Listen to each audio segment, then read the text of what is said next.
अस्सलाम वालेकुम। कैसे हो बच्चों? ओसीएम का 4th चैप्टर हम स्टार्ट कर चुके हैं। इसमें पहली खिदमत का फर्स्ट आंसर स्टार्ट करने जा रहे हैं। कारोबारी खिदमत में 5 खिदमत के बारे में हमने देखा था। उसमें पहली खिदमत है बैंक। आज हम बैंक की किस्में पढ़ेंगे। पहले हम बैंक को फिर से एक बार देख लेते हैं कि बैंक क्या होती है। बैंक एक ऐसा अदारा होता है जो लोगों से बतौर डिपॉजिट रुपया जमा करता है और उन्हीं जमाशुदा रकम को बतौर कर्ज लोगों को फराहम करता है। और इन डिपॉजिट और कर्ज पर बैंक जो है इंटरेस्ट लेता है और देता है, और ये जो इंटरेस्ट का जो फ़र्क होता है वो बैंक का प्रॉफिट होता है। ये तो बुनियादी काम हो गया बैंक का। इसके अलावा भी बहुत सारे काम जो है बैंक करती है, जो हम बैंक के काम में नेक्स्ट आंसर में पढ़ेंगे। इससे पहले यहाँ पर मैं ये भी बता दूँ कि तमाम बैंक जो है वो बैंकिंग कंपनीज रेगुलेशन एक्ट 1949 के तहत चलाई जाती है। बैंक जो है एक फाइनेंशियल इंस्टीट्यूशन होती है, एक मालियाती अदारा है जो हमारी इकोनॉमी को चलाने में एक बहुत अहम रोल अदा करता है। बैंक को हम एक ब्रिज भी कह सकते हैं। ये उन लोगों को जोड़ता है जिन्हें पैसों की ज़रूरत होती है और जिनके पास बहुत ज़्यादा पैसे हैं। ये उन दोनों को जोड़ता है और जिनके पास ज़्यादा पैसे हैं उनसे डिपॉजिट ले करके जिनके पास पैसों की ज़रूरत है उन्हें कर्ज फराहम करने की कोशिश करता है। यहाँ पर इसका डेफिनेशन दिया गया है बैंकिंग कंपनीज रेगुलेशन एक्ट 1949 के तहत कि बैंकिंग वो कंपनी है जो बैंक का काम करती है, जिसका मतलब है लोगों से पैसा लेना इस मकसद से कि वो दूसरों को कर्ज फराहम कर सके, और साथ ही साथ जिनका डिपॉजिट है उन्हें वो जब भी तलब होगी तब उन्हें वक्त पर अदायगी करता है। तो आइए अब हम अपने मेन आंसर की तरफ चलते हैं। वो है बैंक की किस्में, टाइप्स ऑफ बैंक। बच्चों हमको यहाँ पर 9 टाइप्स पढ़ने हैं, जिसमें पहला है सेंट्रल बैंक, कमर्शियल बैंक जिसे हम तजारती बैंक भी कहते हैं, तरक्याती बैंक, अंजुमन इमदाद बैंक, खास बैंक। खास बैंक में 3 किस्म है, एक्सिस, नाबार्ड और सिडबी। देही इलाकाई बैंक, एक्सचेंज बैंक, सरमाया बैंक और बचत बैंक। इस तरीके से हमको 9 बैंक की किस्में पढ़नी है। तो पहली बैंक की किस्म से हम स्टार्ट करते हैं। पहली किस्म है सेंट्रल बैंक, जिसे हम मरकजी बैंक नाम देते हैं। मरकजी बैंक क्या है? मरकजी बैंक में एक छोटा सा एग्जाम्पल लेना चाहूँगी। बच्चों, जब हम लोग प्रकार से एक सर्कल बनाते हैं तो प्रकार जहाँ हम एक बीच में रख करके उसका पॉइंट रखने के बाद में सर्कल तैयार होता है। अगर हम वो प्रकार को उठा दें या वो प्रकार का जो सेंटर है, जो मरकज है, वो ना रहे तो दायरा प्रकार से हम नहीं बना सकते हैं, मुमकिन नहीं है। तो हर एक चीज़ का एक मरकज़ होता है। इसी तरीके से बैंक का भी एक मरकज़ होता है। यहाँ पर बहुत सारी बैंकें हैं। हम अपने आसपास देखते हैं, बैंक ऑफ इंडिया है, स्टेट बैंक ऑफ इंडिया है, HDFC है, ICICI बैंक है, HSBC बैंक है, IDBI बैंक है, एक्सिस बैंक है, HDFC बैंक है। बहुत सारी बैंकें हम अपने आसपास देखते हैं, और ये तमाम बैंकों का काम क्या है वो भी हम जानते हैं, और बैंकों से हम इस्तिफादा भी हासिल करते हैं। तो ये तमाम बैंकें जो है अपनी मर्जी से नहीं चलाई जाती है। हर बैंक का मैनेजिंग डायरेक्टर अलग अलग होता है। हर शख्स का अपना प्लानिंग, अपनी प्लॉटिंग होती है। तो यहाँ पर हर बैंक अपने से रेट ऑफ इंटरेस्ट है, अपने से अमाउंट है, अपने से डिपॉजिट है, हर चीज़ जो है वो खुद से डिसाइड नहीं करता। तो ये तमाम गाइडलाइंस जो होती है, रूल्स एंड रेगुलेशन, इंस्ट्रक्शंस जो होते हैं, वो हमको सरपरस्त की तरफ से आते हैं, ऊपर से आते हैं। और वो सरपरस्त कौन है? मरकजी बैंक होती है। मरकजी बैंक को तमाम बैंकों का बैंक भी कहा जाता है, यानी कि ये बैंकों को रेगुलेट करती है, बैंकों को कंट्रोल करने का काम करती है। मरकजी बैंक में एक आम आवाम अपना पैसा बतौर डिपॉजिट जमा नहीं कर सकती और ना ही कर्ज हासिल कर सकती है। हम अपने यहाँ पर कमर्शियल बैंक, तिजारती बैंक, सनती बैंक, ये तमाम बैंकों में हम जा कर के डिपॉजिट या कर्ज ले सकते हैं। मरकजी बैंक में एक आम आवाम के तौर पर हम जाकर डिपॉजिट या कर्जा नहीं ले सकते, क्योंकि ये एक आला बैंक है। ये बैंकों की बैंक है। ये बैंकों के लिए बैंक का काम करती है, ना कि आम आवाम के लिए। बैंकों के लिए और हुकूमत के लिए बैंक का काम करती है। देखिए, जो हुकूमत होती है, हुकूमत का अमाउंट जो होता है वो बहुत बड़ा अमाउंट होता है, बिलियन ट्रिलियन में। तो उसका जो ट्रांजैक्शन होता है हुकूमत का, वो वो तमाम ट्रांजेक्शन छोटी मोटी बैंकें नहीं कर पाती हैं, तो वो ट्रांजेक्शन भी कौन करता है? मरकज़ी बैंक करती है। इसके अलावा मरकज़ी बैंक का एक काम और है, वो है करेंसी नोट छापना। करेंसी नोट जो आज हम 10 रुपये, 50 रुपये, 100, 500, 2000 की नोट जो आज हम इस्तेमाल करते हैं, वो मरकज़ी बैंक छापता है। मरकज़ी बैंक नोट छापता है, लेकिन इसकी गाइडलाइंस जो हुकूमत देती है और इसे जारी भी हुकूमत ही करती है। इसके अलावा जो चिल्लर होते हैं, जो कॉइन्स होते हैं, वो कॉइन्स को छापने का काम हुकूमत करती है और उसे जारी भी हुकूमत ही करती है। इसके अलावा जैसे कि मैंने कहा, इसका एक और काम है बैंक, ये मरकज़ी बैंक जो बैंकों की बैंक होती है, इसके अलावा हुकूमत की बैंक होती है। इसके अलावा यहाँ पे अगर देखा जाए तो मरकज़ी बैंक एक बहुत बड़ा कंसेप्ट है, हमको यहाँ इन शॉर्ट ही पढ़ना है। लेकिन फिर मैं एक बात यहाँ पर बता दूँ कि हमारे मईशत में इतनी मंदी आने वाली है, कब तेज़ी आने वाली है, कब लोगों के हाथ में पैसा फ्रीली फ्लोट होगा, कब लोगों के हाथ से पैसा जो है बैंकों के पास चला जाएगा, ये तमाम चीज़ों का ध्यान कौन रखता है? मरकज़ी बैंक रखती है। ये तमाम चीज़ें को कंट्रोल किस तरीके से करती है? डिपॉजिट और पे और कर्ज पे इंटरेस्ट की शक्ल में करती है।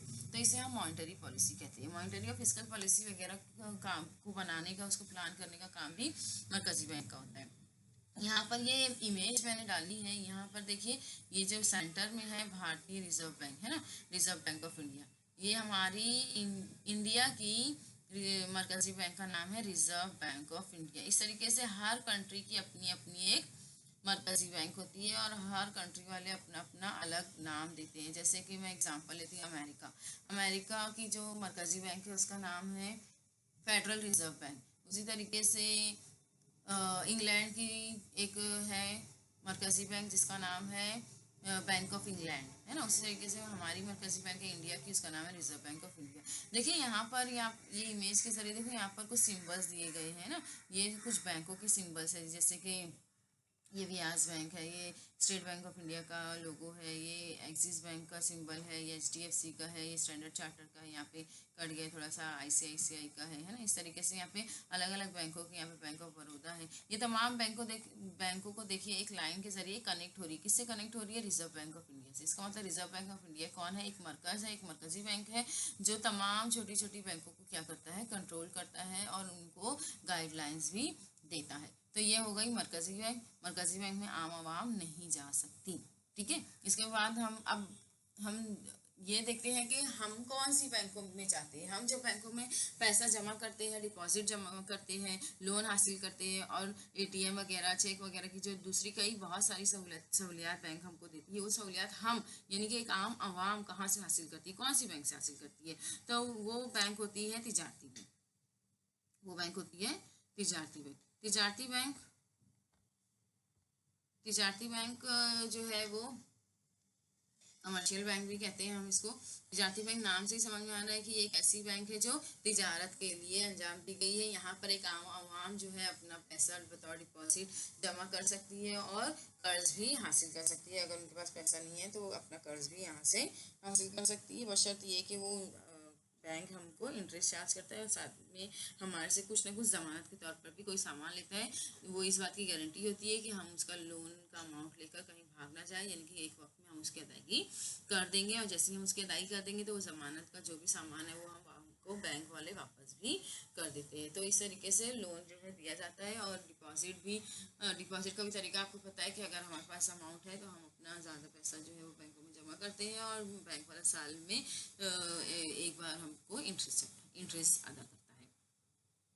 तो बच्चों, तिजारती बैंक में 3 किस्म के बैंक होते हैं। एक होता है अवामी बैंक, जिसे हम लोग पब्लिक बैंक कहते हैं, एक होता है निजी बैंक, प्राइवेट बैंक, और एक बैनुल अक़वामी बैंक। अवामी बैंक क्या होता है? अवामी बैंक ये बहुत ही सिंपल है। यहाँ पे सिर्फ डिपेंड करता है सरमाया किसका है।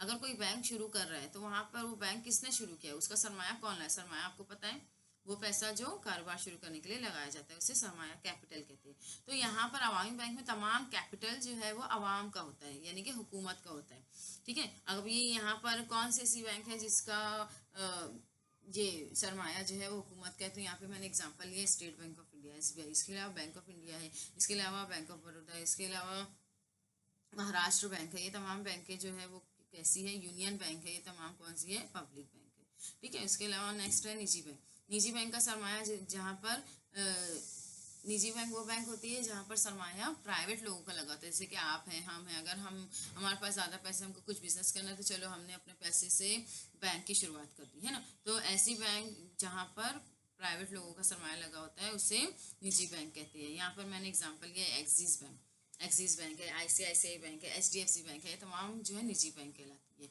नेक्स्ट है बैनुल अक़वामी बैंक। बैनुल अक़वामी बैंक का मतलब होता है ये होती एक कंट्री की इसकी मिल्कियत, और ये लेकिन अपनी अपनी कंट्री के अलावा दूसरी कंट्री में, दूसरे ममालिक में भी ये जो है काम करते हैं, अपना बिजनेस चलाते हैं, अपने बैंकिंग की सहूलियात जो है लोगों को फराहम करते हैं। जैसे कि फ़र्ज़ कर लेते हैं कि एक बैंक है अमेरिका का और या हांगकांग का, और वो वहाँ पर भी वो चल रहा है, इसके अलावा इंडिया में भी वो चल रहा है, तो इंडिया वाले उसे कहेंगे कि ये कौन सी बैंक है, इंटरनेशनल बैंक है। क्यों इंटरनेशनल है? क्योंकि वो उसकी मिल्कियत दूसरे मुल्क वालों की है, ठीक है, दूसरे मुल्क में रहने वालों की है। तो स्टैंडर्ड चार्टर्ड इसका एक एग्जाम्पल है, और इसका एक और एग्जाम्पल है HSBC, Hong Kong Shanghai banking corporation, ठीक है। तो ये हो गई second types of bank. Next आता है थर्ड टाइप है सनती या तरक्याती बैंक। सनती बैंक या तरक्याती बैंक जो है ये एक ऐसी बैंक है जो कारोबार चल तो रहा है, कारोबार चल तो रहा है, लेकिन कारोबार को आगे बढ़ाने के लिए, कारोबार को तरक्की देने के लिए, कारोबार में नई टेक्नोलॉजी लाने के लिए, कारोबार में अलग अलग सामान की ज़रूरत पड़ती रहती है, इसके लिए हमको सरमाए की ज़रूरत पड़ती है। तो उसके लिए यहाँ पर ये बैंक सनती बैंक या इंडस्ट्रियल बैंक क्या करती है, सनत को तरक्की देने में मदद करने के लिए कर्ज फराहम करती है, तो उसे सनती बैंक कहते हैं। यहाँ पे इसका एग्जाम्पल है IDBI बैंक, ठीक है। कारोबार को बढ़ाने, देखिए यहाँ पर मैंने इसका ये लिखा है। इसके बाद में आता है अंडर राइटिंग ऑफ शेयर्स। ये बैंक ऐसी बैंक होती है जो शेयर्स की अंडर राइटिंग भी करती है, अंडर राइटर भी कहलाती है। अंडर राइटर का मतलब आपने एसपी में अच्छे से पढ़ा होगा, फिर भी मैं यहाँ पर बताना चाहूँगी कि ये जैसा कि इसका मकसद है कि कंपनी को या कारोबार को तरक्की देना, उसे बंद करना इसका मकसद नहीं है। अगर कोई कारोबार बंद हो रहा हो तो इसे दोबारा से यूटर्न लेके चलाना इसका मकसद होता है। तो यहाँ पर अगर कोई कंपनी जब न्यूली स्टार्ट होती है तो वो शेयर्स इशू करती है, और उसके शेयर्स कभी बिक भी सकते हैं और नहीं बिक सकते, लेकिन जब तक कंपनी का मिनिमम सब्सक्रिप्शन नहीं सेल हो जाएगा तब तक कंपनी की शुरुआत नहीं हो सकती। और अगर वो नहीं होती, उतनी लिमिट उसकी पार नहीं होती, तो वो कंपनी शुरू होने से पहले ही बंद करना पड़ सकता है। ये रूल्स है कंपनी शुरू करने के। तो यहाँ पर शेयर्स अगर नहीं बिक रहा है तो कंपनी क्या करेगी? कंपनी को तो कारोबार चलाना है, अपना शुरू करना ही है, तो कंपनी क्या करती है, बैंक वालों को उसका अंडर राइटर दे देती है, उसका गारंटी दे देती है बैंक की। बैंक वाले या तो उसके शेयर्स कैसे भी करके फ़रोख्त करेंगे, या फिर अगर वो फ़रोख्त नहीं होगी तो बैंक वाले उसे खुद ही खरीद लेंगे। तो ये गारंटी होती है शेयर्स को सेल करने की, और उसके बाद में शेयर्स बिकने के बाद में क्या होता है, यहाँ पर वो कंपनी शुरू हो जाती है। तो इस तरीके से सनती बैंक जो है अपना कारोबार शुरू करने के लिए मदद करती है। इसके अलावा आता है बॉन्ड और डिबेंचर्स भी ये बैंक क्या करती है, खरीदती है। बॉन्ड खरीदने का काम, डिबेंचर खरीदने का काम भी ये बैंक करती है, ताकि वो अपने डिपॉजिट होल्डर या अपने कस्टमर्स को प्रॉफिट दे सके और खुद भी प्रॉफिट कमा सके, ठीक है। इसके अलावा नेक्स्ट जो टाइप्स है वो हम लोग नेक्स्ट लेक्चर में देखेंगे, ठीक है। चलिए, अल्लाह हाफिज़।